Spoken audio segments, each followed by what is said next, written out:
The blood-red sunset painted the horizon as Mabel Dawson stood on the porch of her family's modest ranch house, her trembling fingers clutching a letter that would seal her fate. Empire City, Nevada, 1875.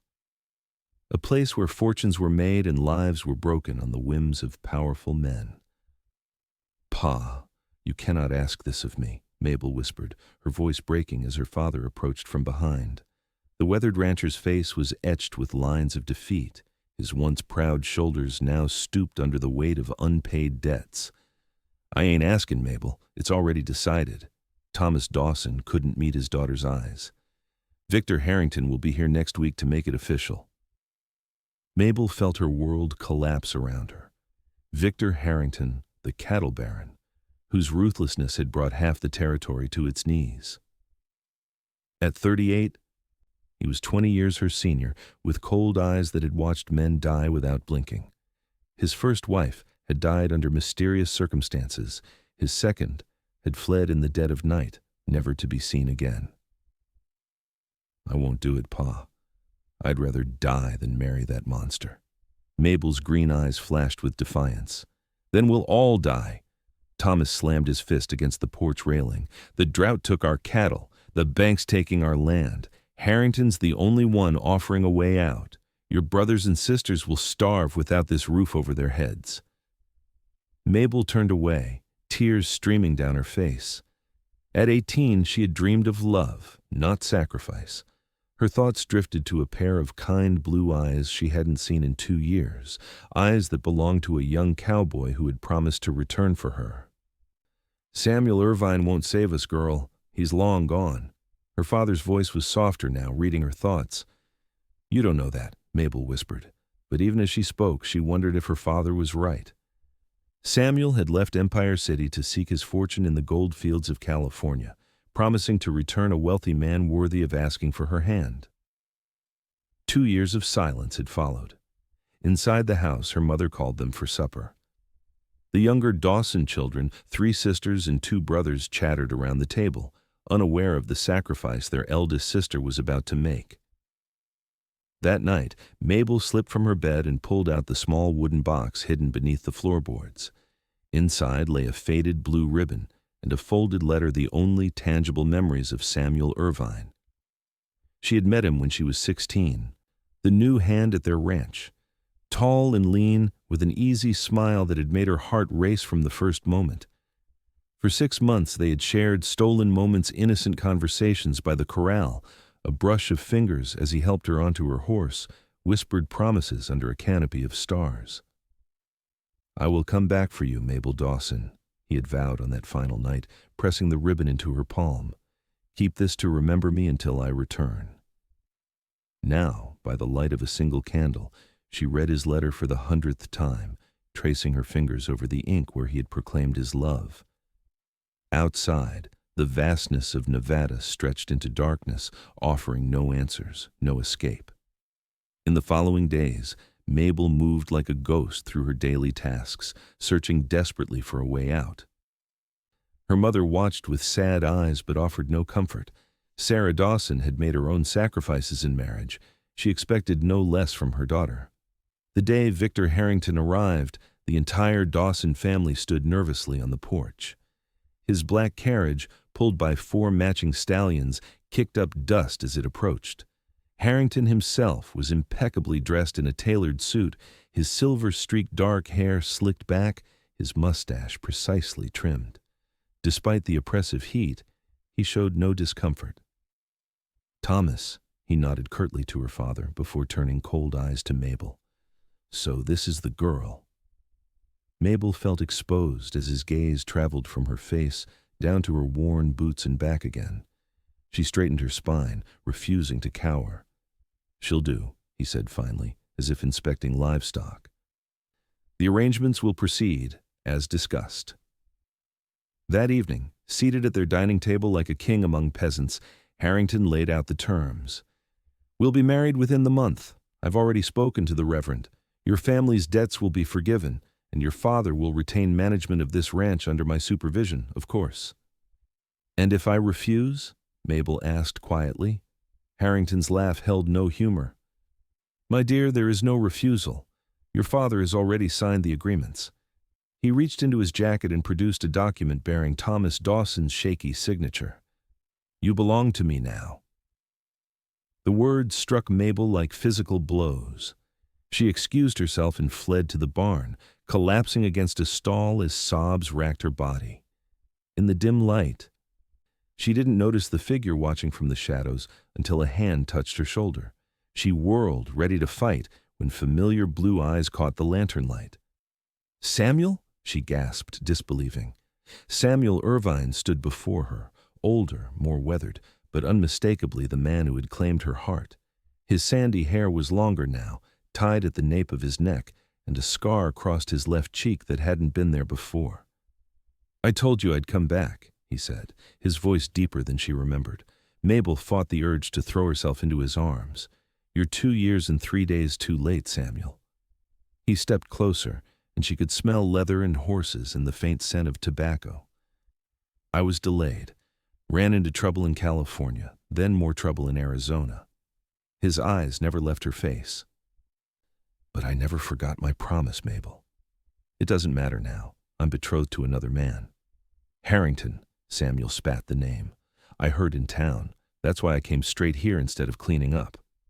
Then you know there's nothing to be done. Mabel turned away, unable to bear the sight of him. You should go. His hand caught her wrist, gentle but firm.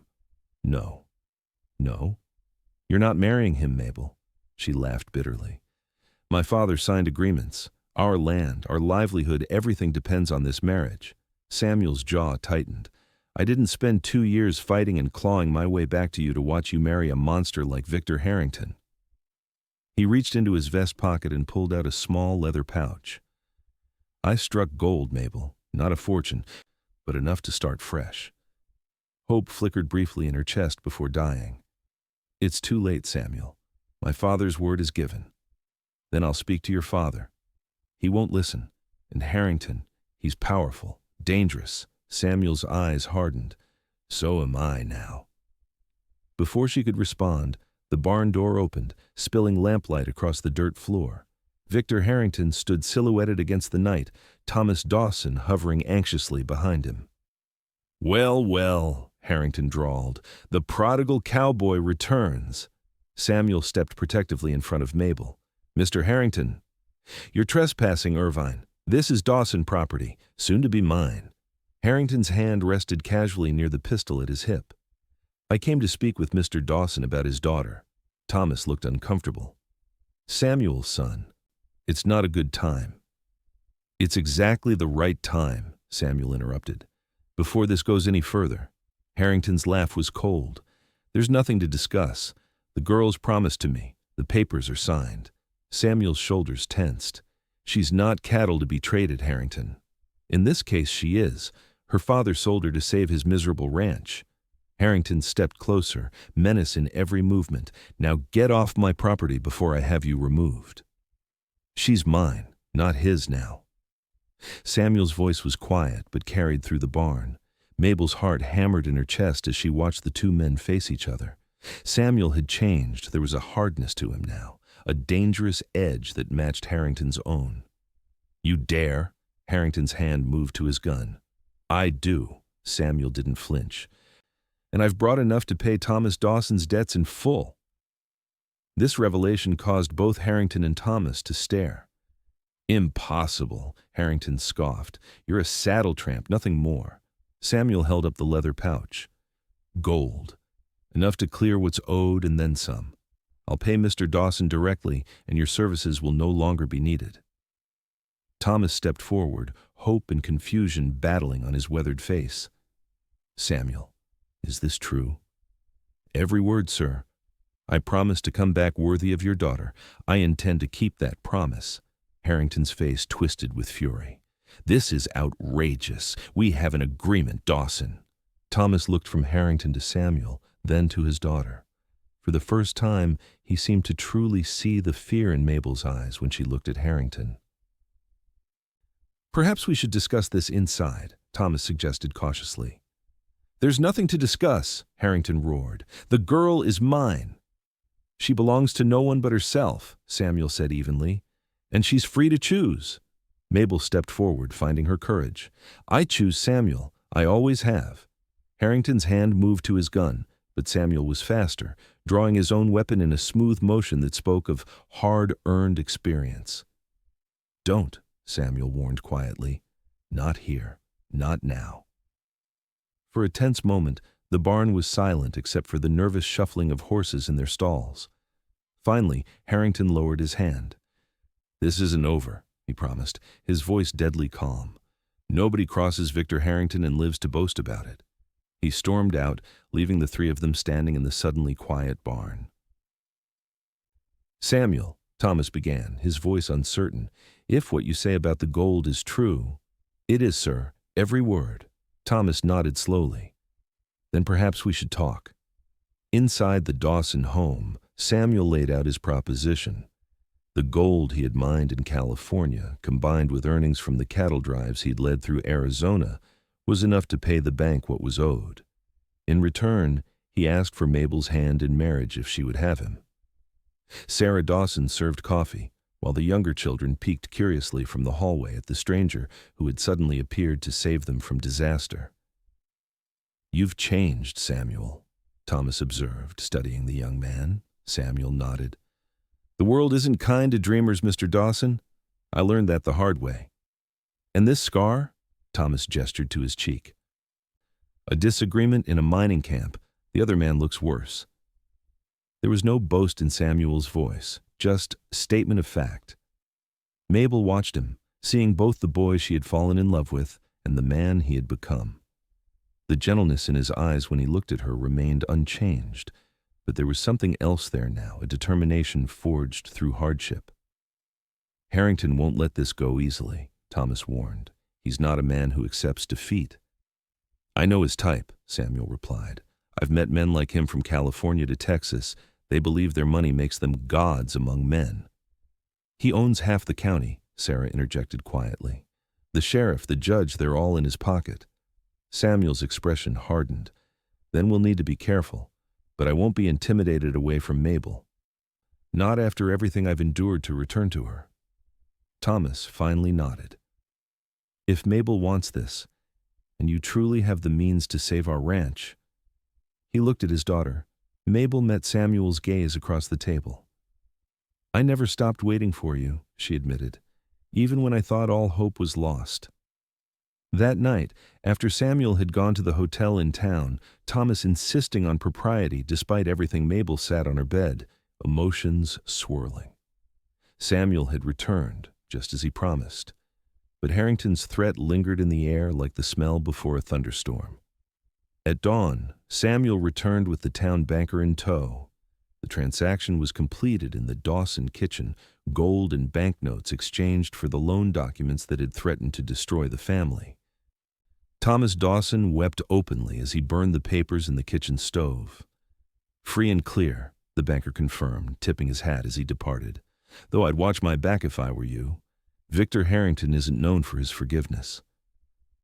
The warning cast a shadow over what should have been a joyous morning. Still, plans were made. Samuel and Mabel would marry within the week, a simple ceremony at the small church in Empire City. Then, they would decide whether to stay and help run the Dawson Ranch or start fresh elsewhere, away from Harrington's influence. California, perhaps, Samuel suggested as they walked along the creek that afternoon, finally alone. Or Oregon. I hear the land is green all year there. Mabel slipped her hand into his. I don't care where we go, as long as we're together. He stopped, turning to face her. I have to know, Mabel, did you ever doubt I would return? She hesitated, then nodded. Yes. After the first year passed with no word, I thought perhaps you'd found someone else, or that something had happened to you. Something did happen. His fingers traced the scar on his cheek. I was robbed on my way back from the gold fields, left for dead in a ravine. A Paiute hunting party found me, nursed me back to health over months. By then, the snows had closed the mountain passes. He took her hands in his. But not a day went by that I didn't think of you, that I didn't fight to get back to you. Tears welled in Mabel's eyes. And now you're here, risking everything to save me. Not everything, He smiled, the familiar warmth returning to his eyes. "You are everything, Mabel Dawson. The rest is just details." He kissed her then. Gentle at first, then with a passion that spoke of 2 years of longing. Mabel melted against him, feeling truly alive for the first time since he'd left.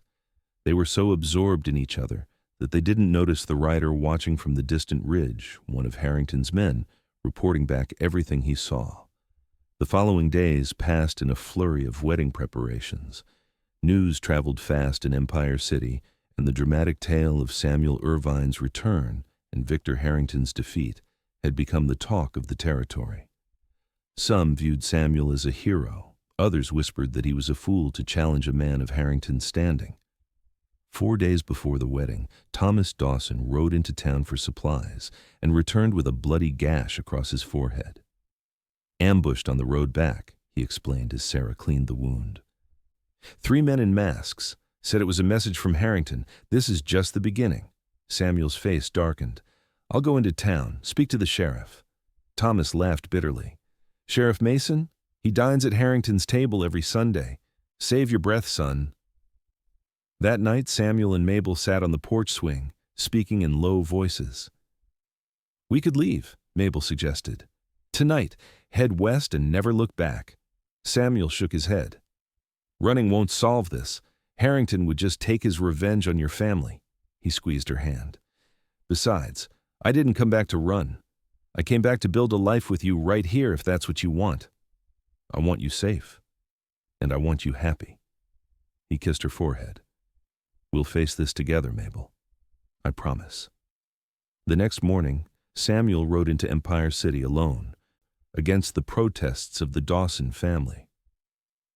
The dusty main street fell quiet as he dismounted in front of the Empire Saloon, Harrington's unofficial headquarters. Men paused on the boardwalk, women hurried their children inside, all sensing the confrontation to come. Samuel pushed through the bat-wing doors to find Harrington seated at his usual table, surrounded by his men. The saloon went silent, the piano player's fingers freezing mid-chord. "You have a message for me, Harrington," Samuel called across the room. "Next time, deliver it yourself instead of sending cowards to ambush an old man." Harrington sipped his whiskey, unruffled. "I don't know what you're talking about, Irvine. Perhaps Thomas Dawson should be more careful on these dangerous roads." Samuel approached the table, ignoring the hands that moved toward weapons. "I'm only going to say this once. Stay away from Mabel Dawson and her family. Your business with them is concluded." Harrington smiled, a cold twist of lips beneath his mustache. "Nothing is concluded until I say it is. This territory belongs to me, boy. The people, the land, the law, all mine. Not Mabel, never Mabel." "We'll see." Harrington leaned forward. "She would have been my 4th wife, you know. The others, well, they disappointed me in various ways. I wonder how long it would have taken for Mabel to do the same." Samuel's fists clenched at his sides. "That's right," Harrington continued, enjoying the reaction. "Let that anger build. Draw on me. My men will cut you down before your gun clears leather, and I'll still have Mabel in the end. Once you're gone, her family will have nowhere else to turn." With tremendous effort, Samuel controlled himself. "You're wrong. This ends here." He turned to address the saloon at large. "Listen well, all of you. Victor Harrington threatened the Dawson family. When Thomas Dawson was attacked yesterday, it was on Harrington's orders. I'm calling for justice, not frontier justice, but the law." Laughter rippled through the room. The sheriff seated at the bar didn't even look up from his drink. Harrington spread his hands. "You see? Nobody cares, Irvine. Now get out of my establishment before I have you thrown out." Samuel stood his ground. "1 week from today, I'm marrying Mabel Dawson. You're welcome to attend the ceremony unarmed and alone. Show the territory you can accept defeat with grace. Or prove to everyone what kind of man you really are." The challenge hung in the air. Samuel tipped his hat and walked out, back straight, despite feeling the target between his shoulder blades. Outside, a man stepped from the shadows of the mercantile, tall and lean, with silver at his temples and a tin star on his vest. "Marshal Tucker," Samuel acknowledged, recognizing the federal lawman who occasionally passed through Empire City. "Heard you're stirring up trouble, Irvine." The marshal fell into step beside him. "Not looking for trouble, looking to prevent it." "By challenging Victor Harrington in his own saloon?" Tucker raised an eyebrow. "Bold strategy." Samuel stopped. "You heard?" "Enough.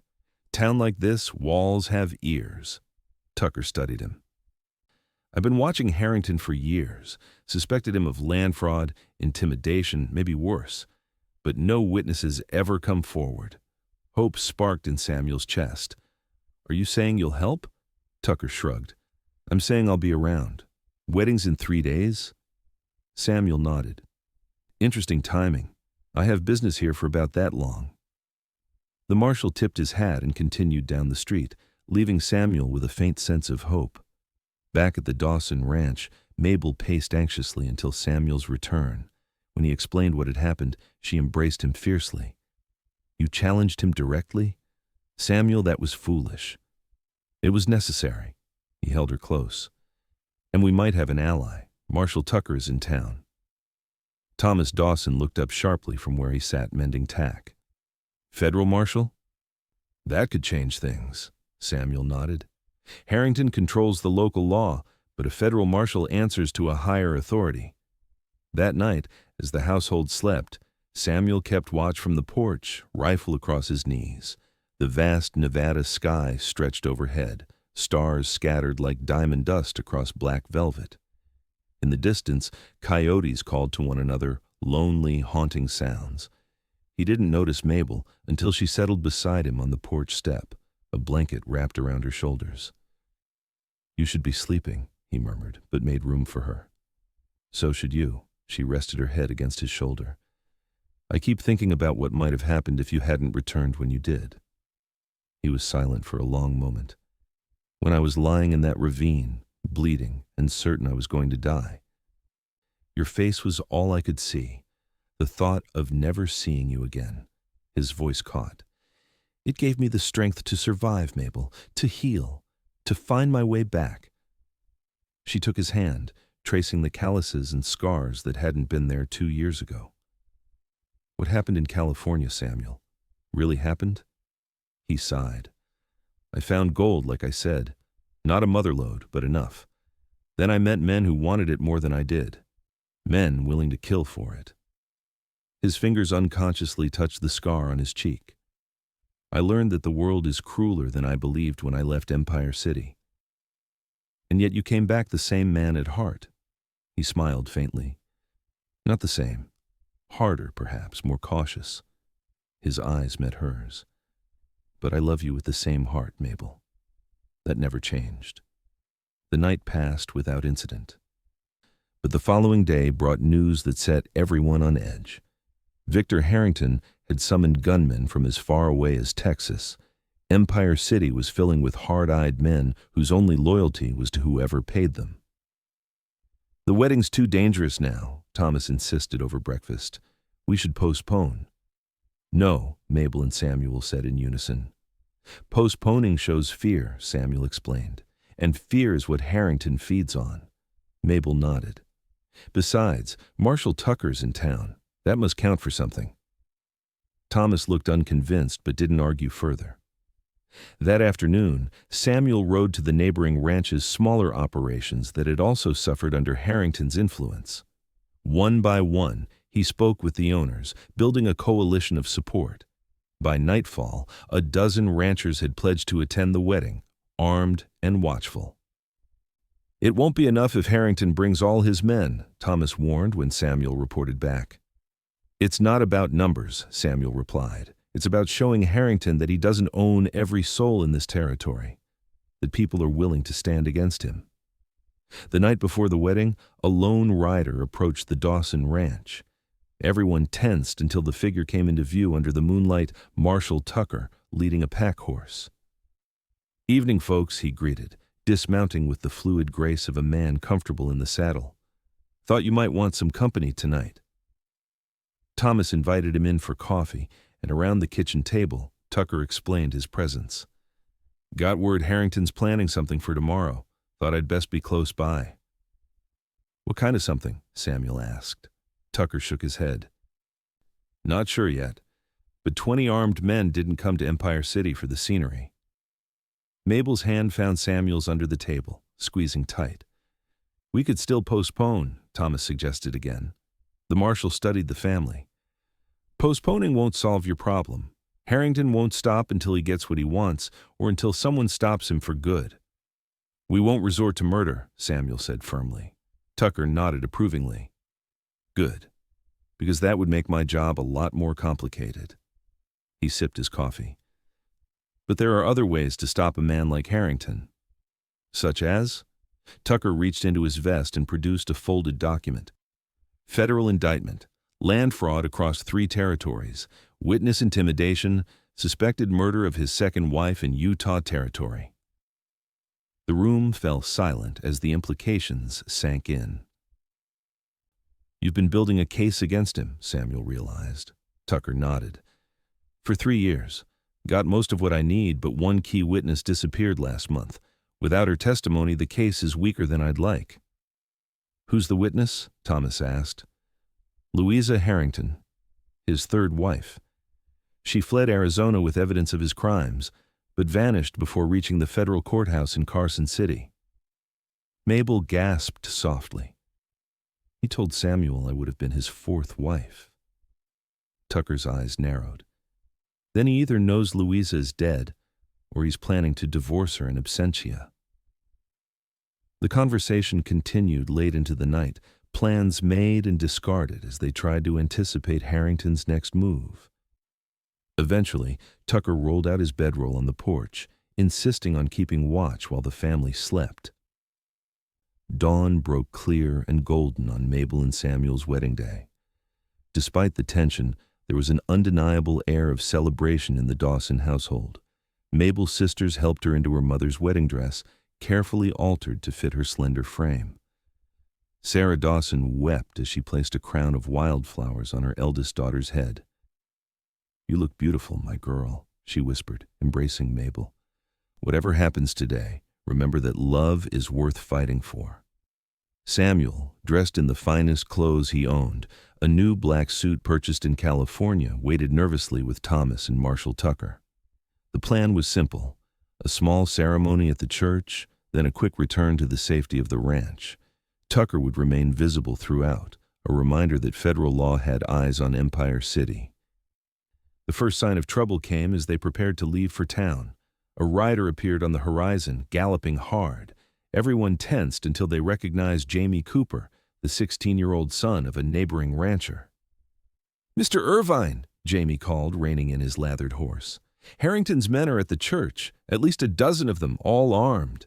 Samuel and Tucker exchanged glances. Could be a trap, the marshal said quietly. Or a blockade to prevent the wedding, Samuel suggested. Thomas looked at his daughter, resplendent in white despite her worried expression.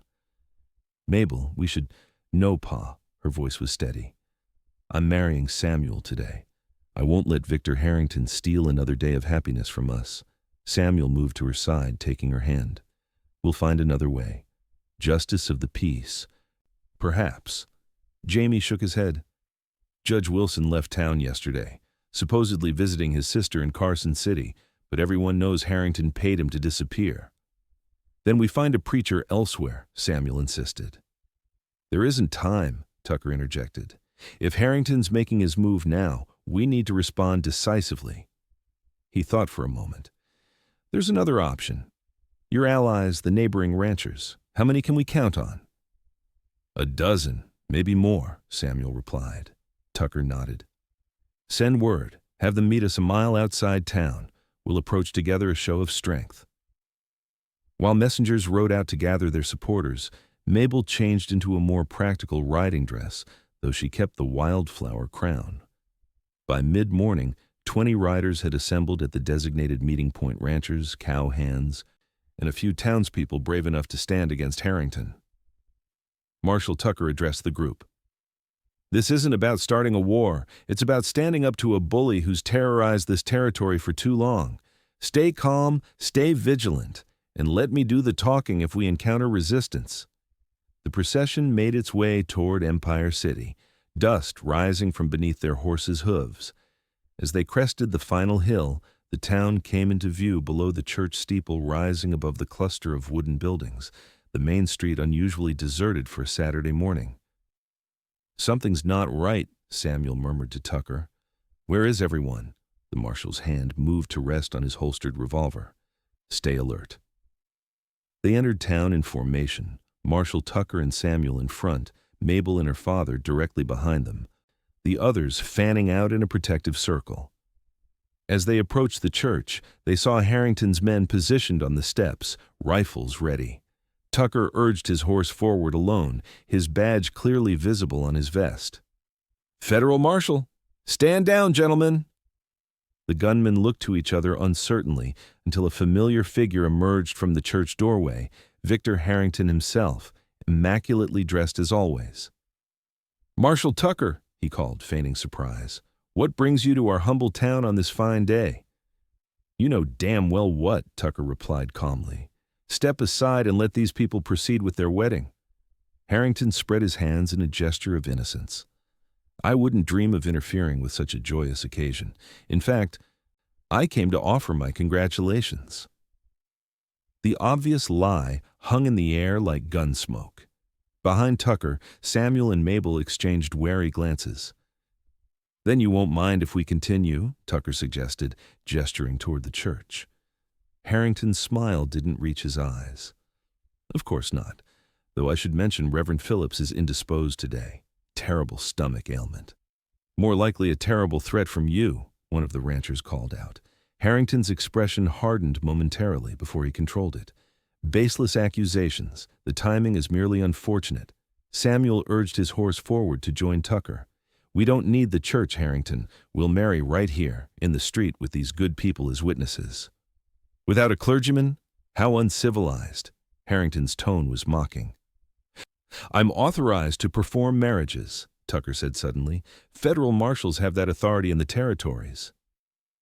Surprise flashed across Harrington's face before he masked it. He hadn't anticipated this development. "Well then," Harrington recovered, "by all means proceed. My men and I will observe this touching ceremony." The tension was palpable as the wedding party dismounted. Samuel helped Mabel down from her horse, whispering, "Are you sure about this? Here now?" She nodded, determination in her eyes. "I won't give him the satisfaction of stopping us." They stood together in the dusty street, surrounded by friends and allies, with Harrington and his gunmen watching from the church steps. Marshal Tucker positioned himself between the couple in potential danger, Bible in hand. "Dearly beloved," he began, his voice carrying across the unusually quiet town, "we are gathered here today in the sight of God and these witnesses to join this man and this woman in holy matrimony." As Tucker continued the ceremony, Samuel became aware of movement at the edge of his vision, townspeople emerging cautiously from shops and homes, drawn by the spectacle. Among them, he noticed the sheriff, watching from the doorway of his office but making no move to interfere. "Samuel Irvine," Tucker's voice drew his attention back to the ceremony. "Do you take this woman to be your lawfully wedded wife, to have and to hold from this day forward, for better or worse, for richer or poorer, in sickness and in health, to love and to cherish, till death do you part?" Samuel's eyes locked with Mabel's. "I do." Tucker turned to Mabel. "And do you, Mabel Dawson, take this man to be your lawfully wedded husband, to have and to hold from this day forward, for better or worse, for richer or poorer, in sickness and in health, to love and to cherish, till death do you part?" "I do," Mabel replied, her voice clear and unwavering. "The rings," Tucker prompted. Samuel produced a simple gold band purchased in San Francisco 2 years earlier, carried across deserts and mountains, a talisman of his promise to return. As he slipped it onto Mabel's finger, a slow clapping sound interrupted the moment. Victor Harrington approached, applauding with exaggerated enthusiasm. "How touching," he drawled. "The cowboy and his bride married in the dirt of Empire City. Quite fitting, actually." Samuel tensed, but Tucker placed a restraining hand on his arm. "The ceremony isn't concluded." Harrington, the marshal warned, step back. Harrington ignored him, focused entirely on Samuel and Mabel. You think this changes anything? You think a few words and a ring protect you from me? His voice dropped to a dangerous whisper. I destroyed her father's ranch with a word to the bank. I can destroy you just as easily. Mabel stepped forward, surprising everyone. No, Mr. Harrington, you can't, not anymore. Brave words from a girl who knows nothing of the world. I know enough, Mabel replied steadily. I know that men like you only have power when others fear you, and I'm not afraid anymore. Harrington's face darkened. You should be. The sound of a gun being cocked cut through the tension, not from Harrington or his men, but from an unexpected direction, the general store porch. A woman stood there, rifle aimed squarely at Harrington's chest. Hello, Victor, she called, her voice carrying across the suddenly silent street. Remember me? Harrington went pale. Louisa. Marshal Tucker moved instantly, positioning himself to see both Harrington and the woman. Mrs. Harrington, I presume? The woman, petite, dark-haired, with a faded bruise visible on her cheekbone, nodded. Marshal Tucker. I was on my way to find you when I heard about this wedding. Thought it might be a good opportunity to reacquaint myself with my husband. Harrington's composure cracked. Louisa, be reasonable. Reasonable? She cut him off. Like you were when you beat me nearly to death for finding your ledgers, or when you sent men to hunt me down after I escaped? Tucker addressed Harrington's gunmen. Gentlemen, I suggest you lower your weapons. This situation just got significantly more complicated. One by one, sensing the shift in power, Harrington's men complied. The sheriff, still watching from a distance, finally approached. What's happening here, Marshal? He asked, deliberately ignoring Harrington. Tucker smiled grimly. Justice, Sheriff. Long overdue. He turned to Harrington. Victor Harrington, you're under arrest for land fraud, witness intimidation, and attempted murder. And those are just the federal charges. 2 hours later, the interrupted wedding ceremony concluded properly inside the church. Reverend Phillips miraculously recovered from his illness once Harrington was safely locked in the sheriff's office, performed the final blessing. Samuel and Mabel exchanged their first kiss as husband and wife to the cheers of the assembled townspeople and ranchers. The celebration continued well into the evening at the Dawson Ranch, a combination wedding party and victory celebration. Louisa Harrington, under Marshal Tucker's protection until she could testify, shared her story with Mabel. He seemed charming at first, she explained quietly. That's how men like Victor operate. By the time you see the monster beneath, you're already trapped. Mabel squeezed her hand. You're free now. We both are. As the night deepened and guests began to depart, Samuel found Mabel standing alone on the porch, gazing at the stars. Mrs. Irvine, he said softly, coming to stand beside her. How does it feel? She smiled, leaning against him. Like a dream I never dared believe would come true. Her fingers played with the gold band on her finger. What happens now, Samuel? Whatever we want. He wrapped his arms around her. The ranch needs rebuilding. Your father could use the help. You wouldn't mind staying? You spoke of California, Oregon. Home is wherever you are, Mabel. He kissed her forehead. Besides, Empire City might be a decent place now that Harrington's influence is gone. Marshal Tucker approached, hat in hand. Sorry to interrupt. Just wanted to say goodbye before I head out. I'll be escorting Harrington and Mrs. Harrington to Carson City at first light. Will she be safe? Mabel asked. Tucker nodded. She'll have federal protection until the trial.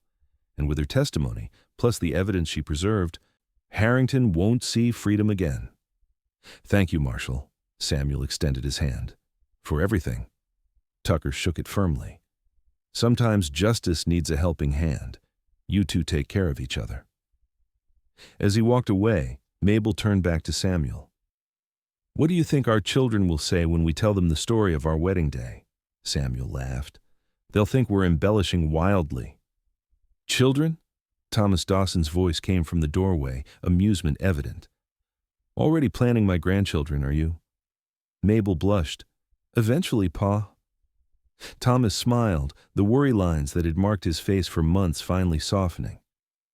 Well, when they come, I'll be proud to tell them how their father stood up to the biggest bully in Nevada territory.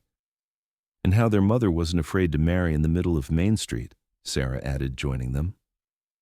As her parents returned inside, Samuel drew Mabel close again. Your father's right. Our children will have quite the legacy to live up to. Our children, she repeated softly, the words filling her heart with warmth. I like the sound of that. Under the vast Nevada sky, they sealed the promise with a kiss, the first of countless kisses that would mark their life together. 5 years later, Empire City had transformed. With Harrington's criminal empire dismantled, the territory flourished under fairer leadership. The Dawson Irvine Ranch, as it was now known, had expanded to become one of the most successful operations in the region. Samuel stood on the porch of the new main house, larger and more comfortable than the original Dawson home, but built on the same beloved land. Inside, the sounds of laughter drifted through open windows as Mabel played with their 3-year-old son, Thomas, named for his grandfather, and cradled their 6-month-old daughter, Sarah. Life hadn't been without challenges.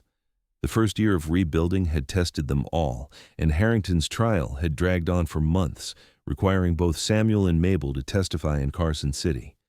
But they had faced each obstacle together, their bond strengthening with every trial overcome. Pa! Pa! Little Thomas came barreling out onto the porch, golden-haired and blue-eyed like his father. Mama says dinner ready, Samuel scooped up his son. Is that so? And did you help Mama set the table like a big boy?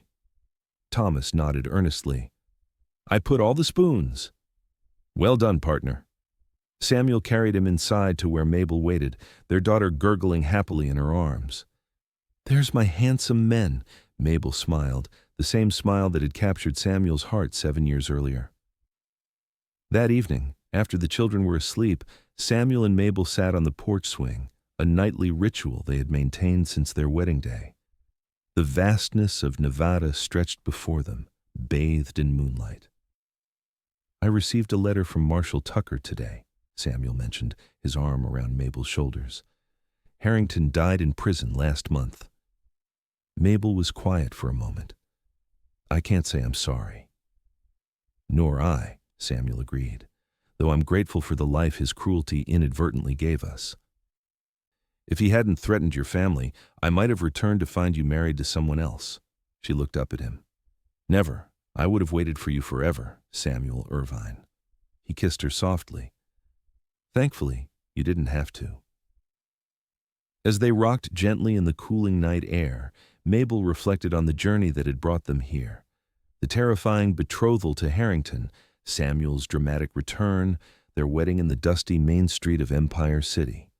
Each moment had led them to this peaceful happiness, a thriving ranch, beautiful children, and a love that had overcome every obstacle.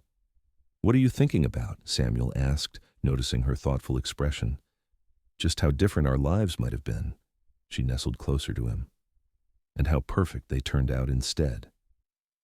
Samuel tightened his arm around her. Not perfect, but ours. As stars scattered across the Nevada sky, Samuel and Mabel Irvine continued their gentle rocking, secure in the knowledge that they had built something rare and precious, a love strong enough to withstand any storm, a family bound by choice rather than obligation, and a legacy of courage for their children to inherit. And somewhere in the vast territory beyond their porch, the spirit of the West continued its relentless expansion. But here, in this moment, two hearts that had found each other against all odds were perfectly, completely at home.